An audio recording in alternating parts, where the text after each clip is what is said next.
history in the making right there, a catastrophe brewing over the Atlantic Ocean. Hi there, I'm Chief Meteorologist Dan Zarrow. It is Tuesday afternoon, and I just want to give you an update on Hurricane Florence, where the storm is now, and how the forecast is shaping up specifically for New Jersey.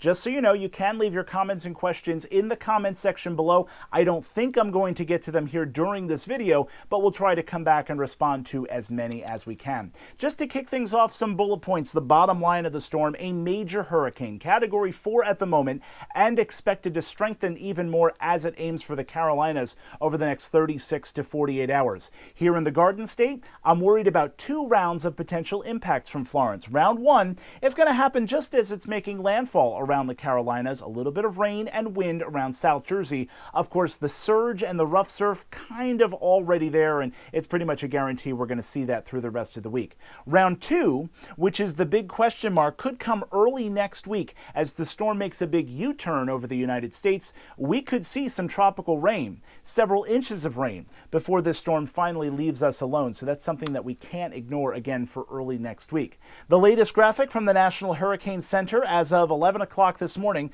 the X is where the center of the storm is, and the orange bubble here shows you the wind field. It's basically due south of Bermuda at this point. They were spared any serious impacts from the storm. You can see the path indicated by this white cone that leads right to North Carolina. We're pretty much locked into that track forecast, and these dots, I know it's probably hard to see on the video, they're all M's, indicating a major hurricane until just as it makes landfall. This is going to be one of the strongest landfalling hurricanes we've seen in the United States if this forecast holds true.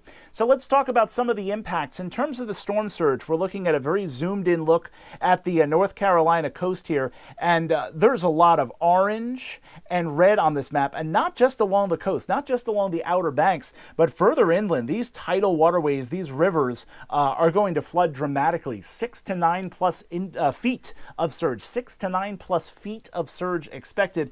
That is going to cause some massive flooding. Of course, it's not just a tidal problem, it's the rain as well. Tropical storms, hurricanes are notorious for pumping out big rainfall, and this one is going to be no different. This purple bubble, the dark purple, is an area of 20 plus inches of rain. That is a lot of rain. The pink bubble is 15 plus. The red is 10 plus inches of rain. Truly some torrential rain, and that is obviously going to cause some big flooding problems. Not only streets inundated, but the rivers are going to run high for several days, if not weeks, from the storm. Now, I know your eye is drawn to the bullseye here, but I do want to point out New Jersey. We're on the fringe northern end of the storm here, and this particular map, which is subject to change as the model forecasts change, puts southern New Jersey in the 2 to 4 inch contour, northern New Jersey 1 to 2 inches.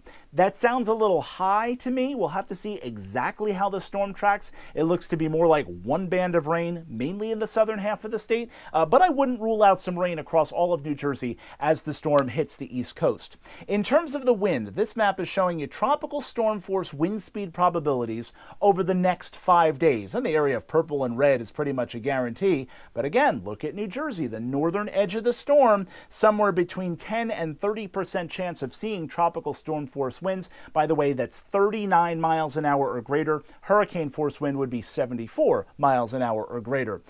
In terms of when those winds arrive, the Carolinas are going to start to feel this storm late Wednesday night into early Thursday morning, and then the storm makes landfall Thursday night. New Jersey, the very earliest we will feel those winds is going to be Thursday night, and it's really not until Friday, most likely, that we'll really feel the potential for tropical storm impacts. Again, all of this is theoretical. It's all forecast. It's not even a guarantee that we're going to see the big bad weather. Again, we are right on the fringe. Here's our spaghetti plot. This shows 20 different hurricane models illustrating the center of the storm and where it might go, and they are very tightly bunched together as they approach the North Carolina coast. That's why we are so confident that that's where the storm is going to go. That's why hurricane watches are posted from southeastern Virginia through North Carolina and through South Carolina. But look what happens over the coast. The spaghetti gets messy.